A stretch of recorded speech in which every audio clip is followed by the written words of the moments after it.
Ladies and gentlemen, welcome to a very special edition of the Walk-In KliniK, the very first UWA edition of the greatest talk show in the history of not only backyard wrestling, but wrestling in general.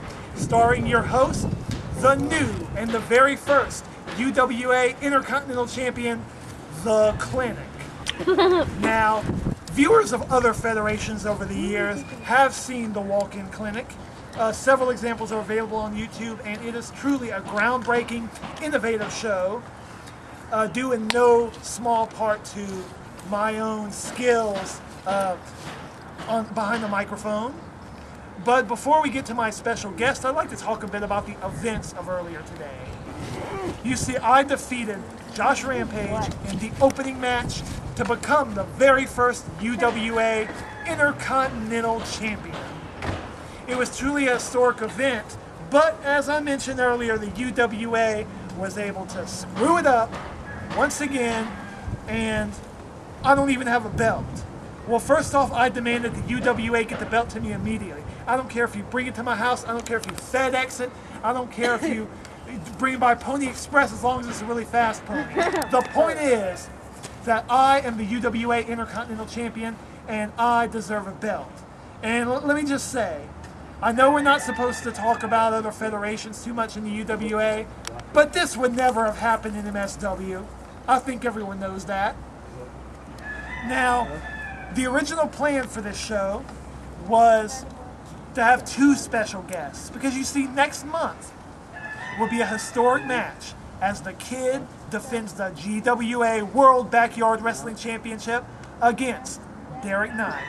Unfortunately, Derek Knight is ill, and you know what? I'm not feeling so good either. Maybe it's because I have to be around all these trashy people that make up our audience, or the trashy people that make up our roster. But whatever it is, I fought through the illness and I am still here. And hey, I'm the first UWA Intercontinental Champion.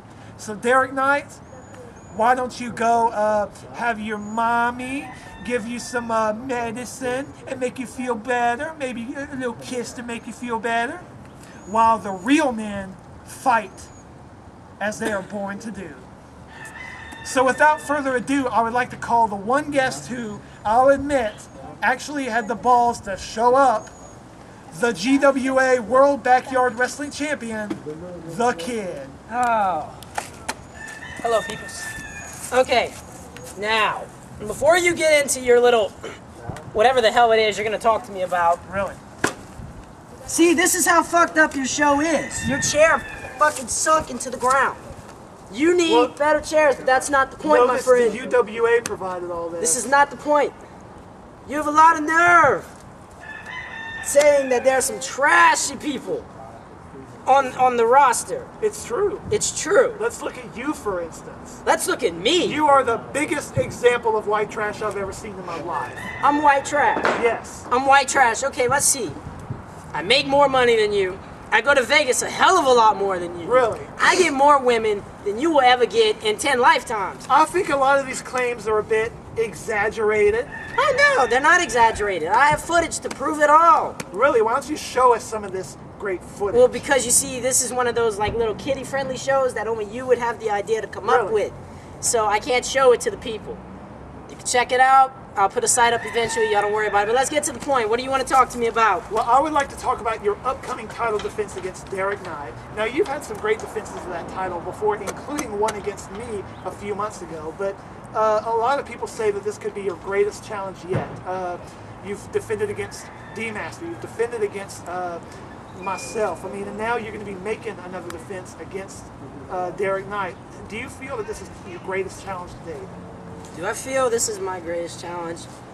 Well, I would be lying if I said no.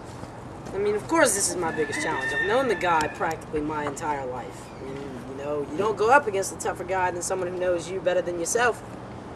So, I mean, but I've been here longer. I know what I'm doing. I think it's safe to say that while he'll be a good challenge, he's not taking my belt from me.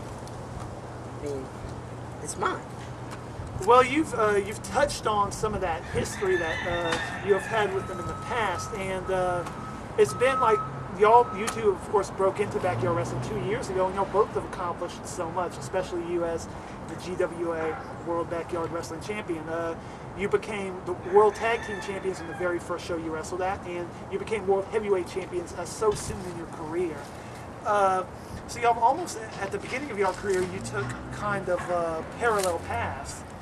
And then, of course, came the situation where Derek Knight apparently couldn't handle the pressure of all that, and apparently you handled it a little better. He had an incident where he basically quit backyard wrestling, claiming he doesn't know what he wants, and then you went on to actually win the World Heavyweight title that he vacated. So can you tell us a little bit about your view of this whole situation? Well, I mean, I guess all I can really say is, to each his own. He couldn't handle the pressure, so, I mean, was it necessarily smart the way he handled it? No, but, I mean, shit happens. Business is the way that's the way it works. Was it smart? No. Should it have been handled that way? No. Am I saying he was right? No. By all means, no. But some people handle things differently. Some people can't handle the pressure that comes with being champion. I mean, you have to look at it within, let's see, our debut tag match, I should say, because he did start before I did. Our debut tag match, tag champions. A few shows after, both of us, heavyweight champions. A lot of people can't take that pressure early in their career. So, that played a part in it, but that's how I see it, just couldn't handle the pressure. Couldn't step up to the plate. Well, I think, that definitely is true, but you kind of have to look at the situation, too, that some of the true greats actually became World Heavyweight Champions so early in their careers. No, I'm not talking about Sheamus, but I'm talking about, damn! Yourself. I have to admit, you are great. You have the talent. Even I myself, in my only second match of my career, years and years ago, became the EWF World Heavyweight Champion. So really, I think it's that test of greatness to become champion so early, and you have to be great to become champion with so little experience. But over the next couple of years, you have had some experience with each other. When Derek Knight came back, you were set to resume your tag team with them, but he then was injured, or supposedly he claims he was injured shortly after his comeback.